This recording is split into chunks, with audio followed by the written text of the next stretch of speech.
Hey there, welcome to the Junk Drawer. My name is Enzo, and as you can tell from the video description, today we are doing a collaboration. So this is a very awesome, special conversation that I had with Rainn from Faery Tale Dolls and Chad from Chad Marvelous.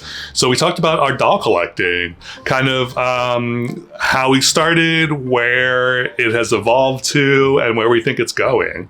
So the way this collaboration works is that I am going to be posting the first part of our conversation, so how we started doll collecting, and then Chad will be posting how our collections have evolved. And then if you head over to Rainn's channel, they'll be posting about kind of where our collections are going, and maybe if it'll end or not or whatever. So we also talked about some other things, some other really interesting topics. So yeah, this is kind of a three-parter over 3 different channels. So I hope you enjoy this. We really did have a really good time recording this. So stick around and enjoy the show. So I will go first. So I started a lot later than I'm assuming you two did, just based on what I know about you two. I'm a very late doll collector. I did play with action figures as a kid, as a young boy does in the 80s. And I was specifically Masters of the Universe. That was my jam. I was totally into those.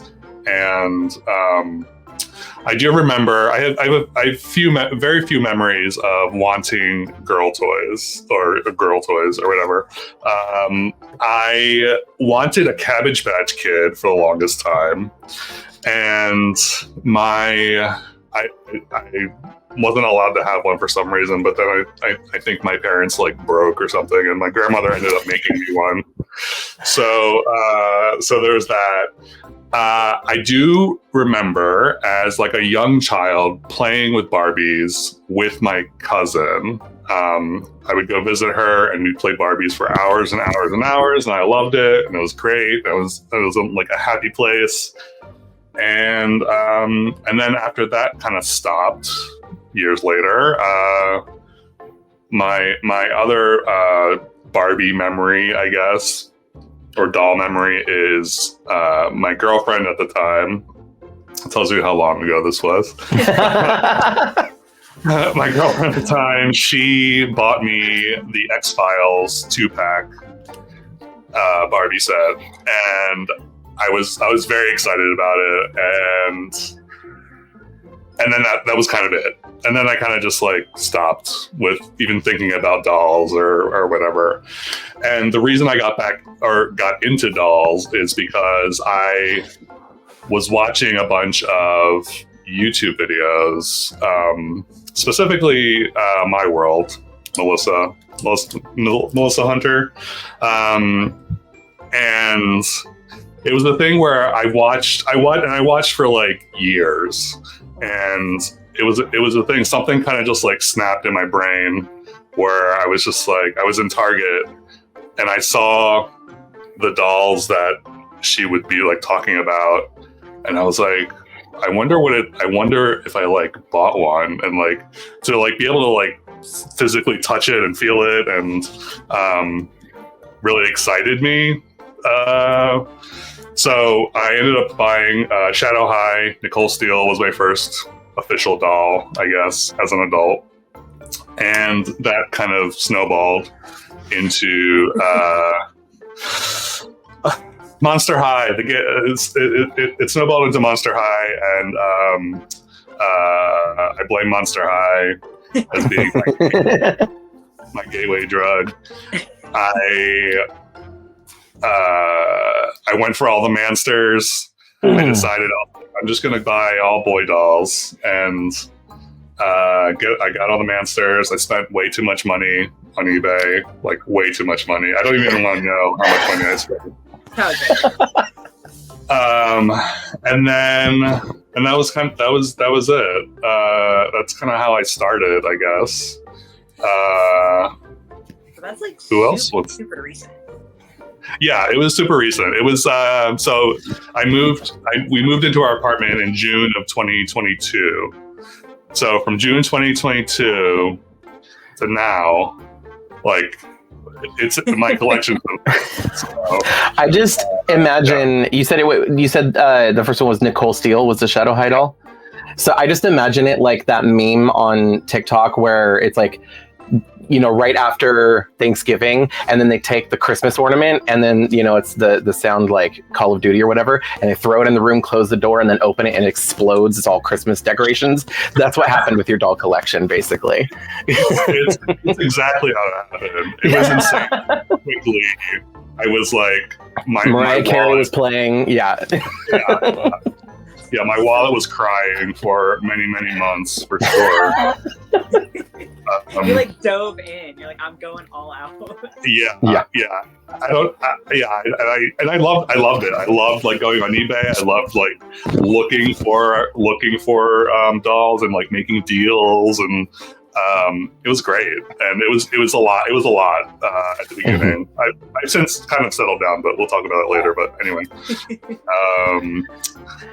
Rainn, would you like to go next? Sure, yeah. So I was like raised as a little girl, so I had Barbies and stuff like that growing up. And then I want to say around like 10, 11, we moved, and I didn't bring any of my old dolls with me because I was like, I'm an adult now. I'm too cool for dolls. Like I moved past that. That's little kid stuff. And then Monster High came out in like that same year. Was it 2010? I don't know timing, but it came out, and I like was peripherally aware of it. I knew that it was a thing, and I was interested because I was entering a nice like edgy tween to teen phase. And so of course the monsters were like very attractive to me, but I was like, oh no, that's dolls. You're too old for dolls now. You can't enjoy that. And I tell this all the time, but the original Spectre doll was like what finally broke me. And by the time I realized that, I couldn't even get her on shelves anymore.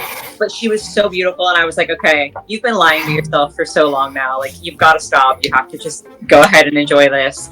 So I bought her, and I bought the original Venus, and those were my first two. And very similar to you, after that, it was like, oh my gosh, I love so many of these dolls. I'm buying all of these dolls. And yeah, Monster High, just the same, was pretty much my gateway drug, but at a much younger age. So when I was younger, so for me, it's a lot more of the typical story that happens to a lot of, I think, doll collectors. You know, little gay boy, doesn't know he's gay yet. You know, like, I wanted to play with my cousins and my neighbor, like my friends' dolls and stuff when I was younger. Actually, we can go back even further than that. When I was really, really young, I asked my mom, like, when I first started like liking girls' toys or whatever, and it started because my cousin got some My Little Ponies for Christmas one year, and this was probably when I was 2, and I was obsessed. I wanted those because she had them and whatever. And I think the next year I got my first ponies for Christmas, and I have a picture that I've shown in a few of my videos before of me holding my first My Little Ponies, which are actually these two right here. So this is technically what started it. But these aren't my childhood ones. These I got after the fact. But it started with My Little Pony, and then I always liked hair play. So toys that had rooted hair was my thing. And just because I loved braiding it, putting it in ponytails, whatever. So dolls was the next step naturally. And I wasn't allowed to have dolls. I think ponies were acceptable because they're horses. Because I also had like the Breyer horses and stuff like that. But I wasn't allowed to have dolls. And I think it was just because my parents were like, didn't want me to get bullied or whatever, you know, that kind of thing. So, but I found a way to get it. I got my hands on a couple. I think at one point, one of my cousins gave me one of her dolls that she didn't want. And then at one point, I had a piggy bank, and I was like saving up money, and I bought a doll from the girl down the street. It was like a Barbie. I think it was a Hollywood hair Barbie, but she was completely naked, and it was just the Barbie. And I was like, that was my first doll that I ever bought. And, you know, super excited. Cut to like later in like, maybe like junior high, around that time, like by that time, like I was more into like video games, so I wasn't really paying attention to dolls, but I still liked them. And I want to say maybe in high school sometime I bought like from the clearance section at Walmart a Bratz doll, and it was like a budget Bratz doll. It was a Dana, and like I had her, but I still wasn't really collecting at that point. And then I think like fast forward another like 7 years or whenever, I was like kind of feeling the like I want dolls again, because like I went through this dry spell where I had them in my closet, but I didn't do anything. I didn't display them. I wasn't collecting, and I wanted Disney dolls. So I went to the Disney store. They had like a 50% off or whatever. And I got the big box that had like all 10 princesses at the time. And that was like probably the first like major big purchase. And then once again, I bought it. This is just a random thing. I still wasn't collecting. I just bought the one purchase, you know. Several years later, I wasn't really aware. Like I was aware that Monster High existed, but I didn't know anything about it. And then I was watching like pony restyling videos or like custom pony videos. And I just started like was introduced to that world. And it kind of led me to my Froggy stuff. And she was making My Little Pony Equestria Girls custom using Monster High dolls. And that was my first introduction to what Monster High was. And I had always been big on articulation, because the Barbie that I had when I was younger, one of them was, I don't know which one it was. It might have been like the gymnast one or whatever, but she was fully articulated and I loved that. So the fact that she was posable. So when I saw these Monster High dolls, I'm like, oh, they're posable and they're pretty and whatever. I'm like, kind of want to get one, because I wasn't in that collecting mindset. I was still just in that like buying one when I felt like getting it. And I saw at the same time Ever After High, and I'm like, no, that's too girly. I should stick with Monster High because it's edgy or whatever. Went to the store to get a Monster High doll, and I didn't want to spend a lot of money, so I went to a clearance section, and they had an Ever After High Madeline Hatter in the clearance section, and I was like, well, she is kind of pretty and I like her hair colors. And that was my gateway drug. I got the Ever After High doll. Ever After High, from that point to this date, is my favorite doll line. And now I've kind of gotten over that whole, like, it needs to be like edgy because it's less girly. Now I could care less. And it's just like, I like the whole princessy thing and all that stuff. But that's basically where I started. And from there, We'll talk more about how my collecting has evolved over the years. But basically, from that purchase, I slowly started getting more dolls. And basically, the rest is history. The rest is on YouTube. Yeah. Exactly. That's so funny that like Monster High or Ever After High were all three of us. Like a key feature there. Yeah. I think that's it. It has to do with like exposure is one thing, because like Enzo said, like you were watching My World, and like that was me like with my Froggy stuff and stuff like that. But I don't know about YouTube, but like for me, it was like the articulation and like the hair and stuff like that. Like because they were so posable, and it wasn't just your basic Barbie that looked like a mannequin. Like that was kind of what was in the back of my mind. I don't know if that's similar for either of you. Maybe. Yeah, I was just say I mean, the thing that drew me to Monster High was the fact that they were not your typical fashion dolls. Like they weren't like pretty and like boring. I don't know.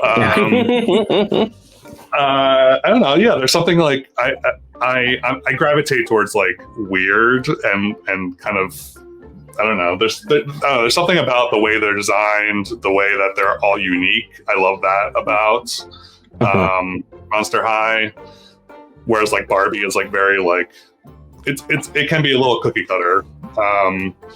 And yeah, I just like the uniqueness of Monster High, and the messaging alone is great, and all that fun stuff. So.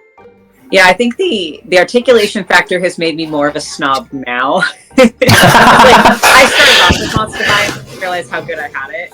And then later on, it's like, oh, this isn't the standard. So I tried the opposite, where it's like, now I really feel intensely about it. I'm just curious though, because obviously there's like the gender and like the age thing. So we've all had some sort of struggle with feeling like we would be judged or bullied or something for liking dolls. How did like your families and your friends and everything like take it once you really dove full in? So I'm 46. So I'm old.